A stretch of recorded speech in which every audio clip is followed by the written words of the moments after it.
Hello and welcome to our fourth session of our after-school special focusing on autism spectrum disorder.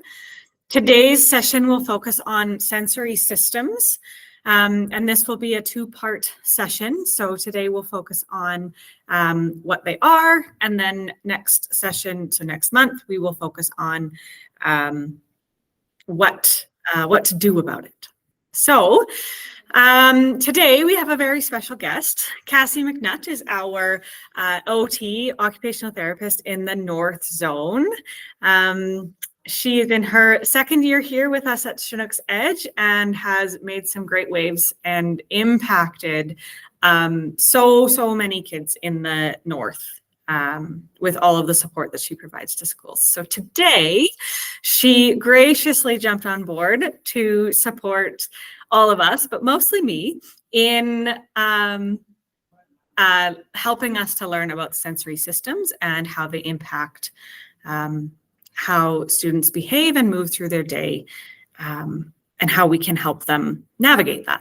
So, as usual, we are going to start with the why behind why we are here. So as is outlined by Alberta Education, we anticipate, value, and support diversity and learner differences. We set high expectations for all learners. We understand learners' strengths and their needs. We remove barriers within learning environments. We build capacity both in students and in staff, and we collaborate for success.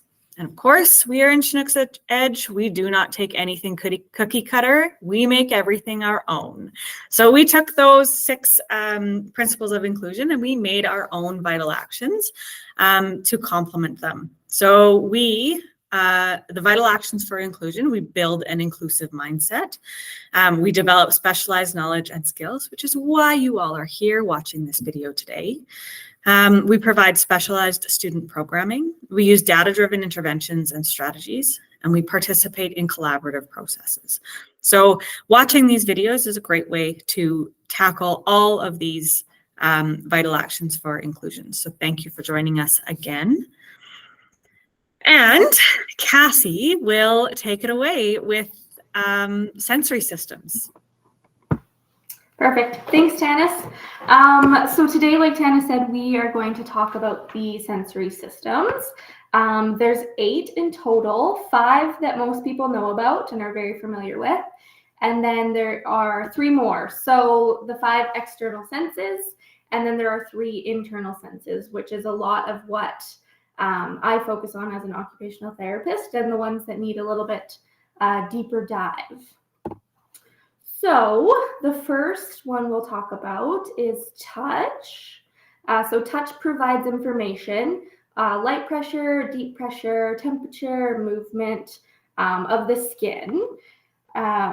So one important thing to note about touch right off the bat is that it is one of the most difficult sensory systems to regulate after it's been dysregulated.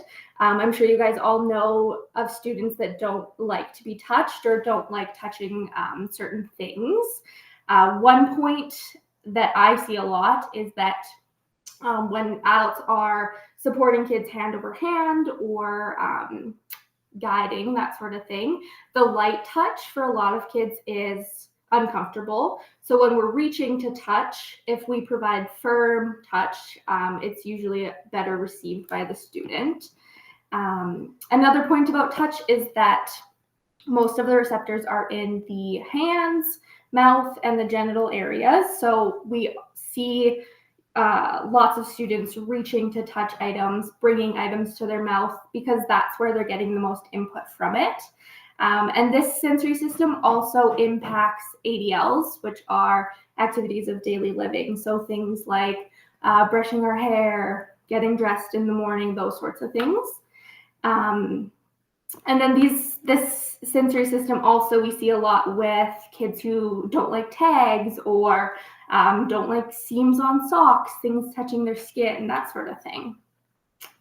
Okay, the next one is sight. So our sight provides visual information, helps us organize and prepare for responses. And it works with our vestibular system, which we'll talk about later, which is our balance system. An important note for sight is that it's an area of strength for our students with ASD, and that is why visuals are so helpful and so important for them, because they do have strength with their sight sensation, and that just helps get the information across for them. Okay, smell. And if you guys have any questions, just let me know. I can stop or slow down. So smell, this is an interesting one. It is the only sensory system that goes directly to the brain, and it impacts a lot of our emotions and feelings, which is very interesting. So one example is like the smell of your grandparents' house, or the smell of a meal that you really like. It brings out those emotional pieces. And another point that's very interesting about smell is that a familiar person, say your mom, that smell is comforting. So I know I have used with some of my younger students who have a hard time separating from parents, I've used something that smells like mom or dad, and it just gives them that extra comfort item as they're going about their day. Another point for smell that it can impact is it is very connected to taste as well. So if our students are sensitive to smell and taste, it can impact the types of foods that they're eating and that sort of thing. And then the next one, which is taste, like I just said, it's associated with the smelling system and can impact feeding. So some students with all sensory systems can be hyper responsive to some things and under responsive to other things. Same goes for taste, right? Eating foods that don't have a lot of flavor, or eating only certain textures, or really, really liking certain textures. The next one is hearing. So hearing just helps us understand where we are in the environment, gets our attention when we hear sounds, looking over to where that sound is coming from. One thing about hearing is that those startling noises can actually cause a fight or flight response.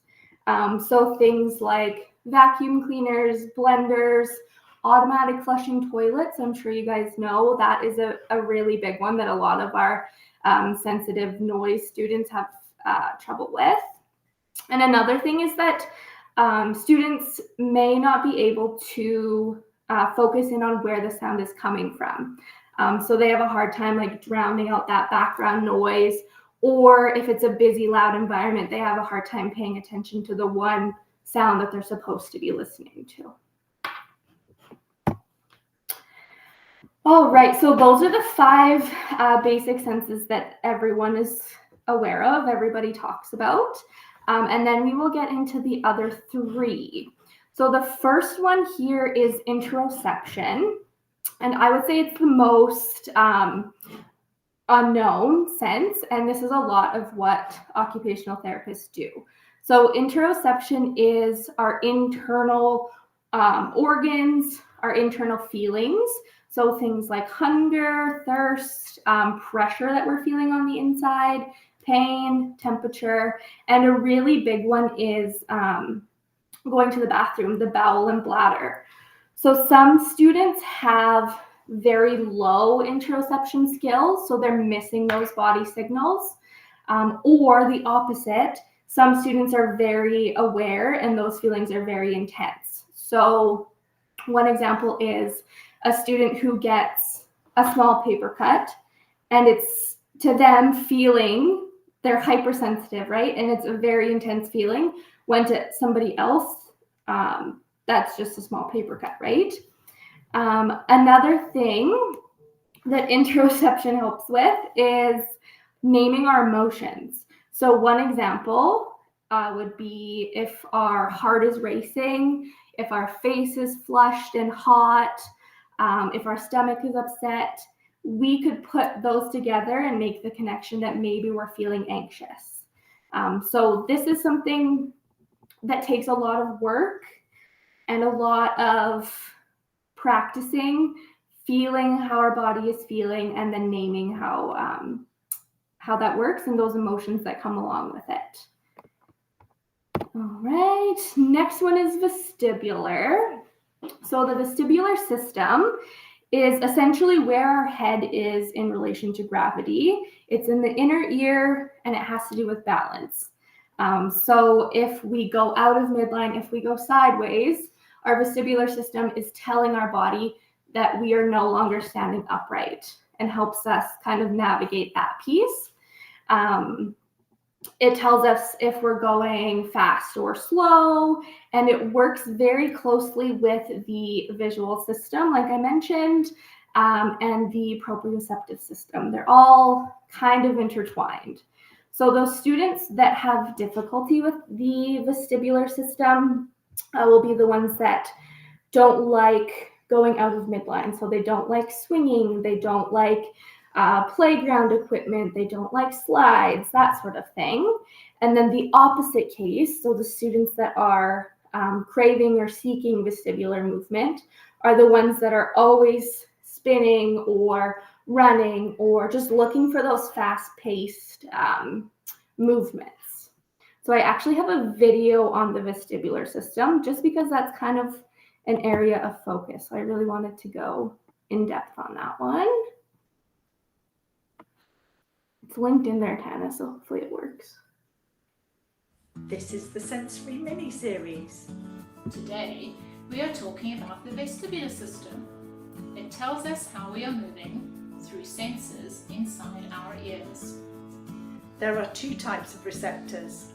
One is our semicircular canals that tell us about rotational head movement. This helps us keep our balance, stabilize our eyes, and not feel anxious or overwhelmed when we are moving. If this system is not working properly, we struggle with our balance, have difficulty with smooth eye movements, and struggle to use the two sides of our body together. The second type of receptor is called the otoliths. They tell us about gravity so that we know which way is up and we feel secure on the earth. They also tell us when we're speeding up and slowing down. When the system is not working, we may feel fearful of movement or struggle to stay upright. We can help this system by encouraging but not forcing special types of movement. Slide, Jump, stop and start, wobble, swing. Let's move more. For more information, talk to an occupational therapist or physiotherapist.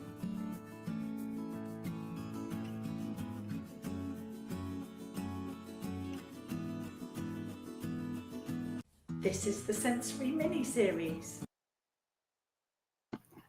Perfect. All right, so that just kind of breaks it down a little bit more. And in the next session, we will talk more about the vestibular system and some ways that we can impact it. So alert it or kind of calm it down.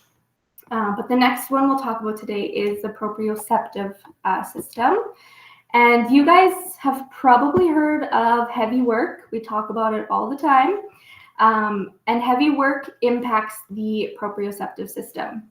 So it is our system that tells us where our limbs are in space, where our body is in space without using our vision.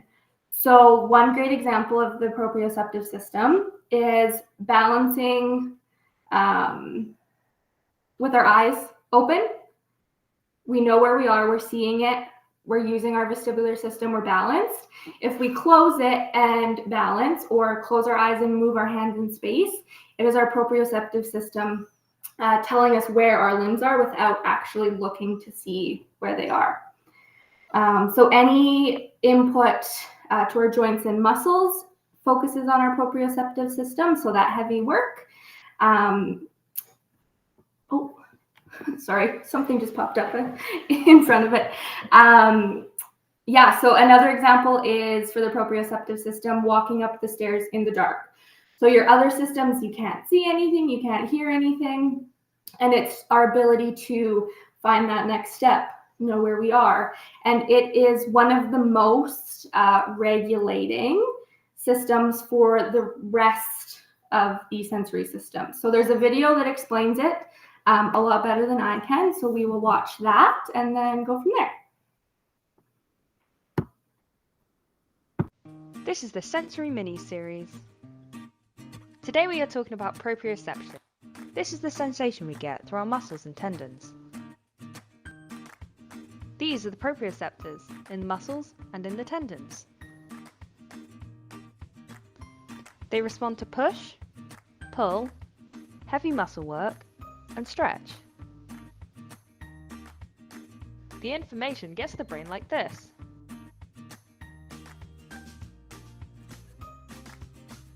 At the brainstem and thalamus level, proprioception can influence the processing of other sensory information, helping us to stay regulated and pay attention.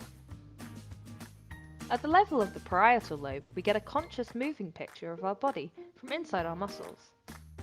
This helps us know where our body is. It also helps us to plan how we can use our body to interact with the world around us with smooth and graded movements. Without good feedback from this system, we can have difficulty staying calm and focused. We pull out a drawer too hard, not grip something hard enough, or struggle to have our bodies in the right place at the right time.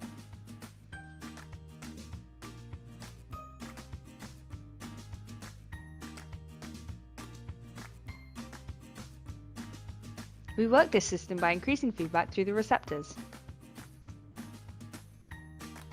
So push, pull, lift, carry, climb, jump, and stretch. Let's move more. For more information. All right. I really like that video. I watch it often just because it's so helpful. One way I explain proprioceptive and heavy work is just like adults, when we exercise, when we work out, we feel better. And it's very similar for our students. Doing those day-to-day, quick, heavy work tasks throughout the day and doing even specific breaks for heavy work, all will help any kid really stay regulated throughout the day. So on this slide here shows all of the senses are connected. Oh, sorry, Dennis. Thank you. All of the senses, especially those last three that we talked about, proprioception, vestibular, interoception, they all work together. They help with feeling safe in our space. If we feel safe in our body, we know where we are in the world. We are better able to interact with the outside world. Foundation of our emotional stability, like I said, we're feeling safe. It grounds and connects us to the world around us. One big piece is that spatial awareness, body awareness. With the proprioceptive system and the vestibular system and the tactile, all of it, that is how we're navigating our world. So if we are unsure or those systems aren't working properly, those are the kids we see that are running into things or bumping into others. So all of these work together for students to safely navigate their space. And if one is lacking, then we kind of see impacts in all of them. So very, very important. That's basically a quick rundown of all of the sensory systems. And then our next session, we were going to talk about specifics and, like I said, how to impact those sensory systems higher or lower to get to that perfect sensory regulation spot. And then here, this is a resource for interoception specifically, and it's just a big book of games and activities to work on interoception, but we can talk about that a little bit more next time. Fantastic. Thank you, Cassie.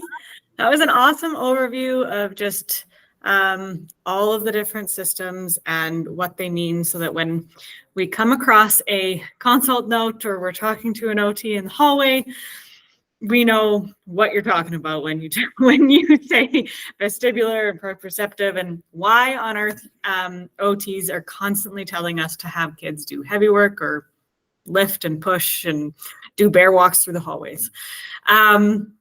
So thank you so much, Cassie, for giving us that rundown.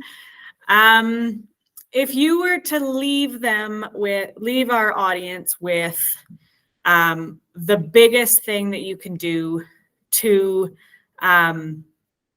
support kids throughout the day, one strategy to walk away with today, what would that be? You're putting me on the spot, Tanis. I would say, honestly, heavy work. We say it all the time. Well, you guys probably hear it a million times, but heavy work is kind of a safe bet for any kid, right? That calming, that organizing that we're getting through proprioception is going to help every kid no matter what. You're not going to hurt them by doing extra heavy work. And heavy work, honestly, is really easy to incorporate into your day. Like, it can be something as easy as stacking chairs at the end of the day, or having a student erase the whiteboard. Anything that's giving that input to the joints, to the muscles, carrying library books back to the library, chair push-ups, wall push-ups, right? Just quick things that the whole class can be doing even. And the more we're doing it and consistently, the lower our students are going to stay, the more regulated they're going to stay. So I would say add some heavy work into your day as much as you can. Awesome. That's a very simple strategy to use for us. Thank you, Kathy. Is there any questions from our viewers today?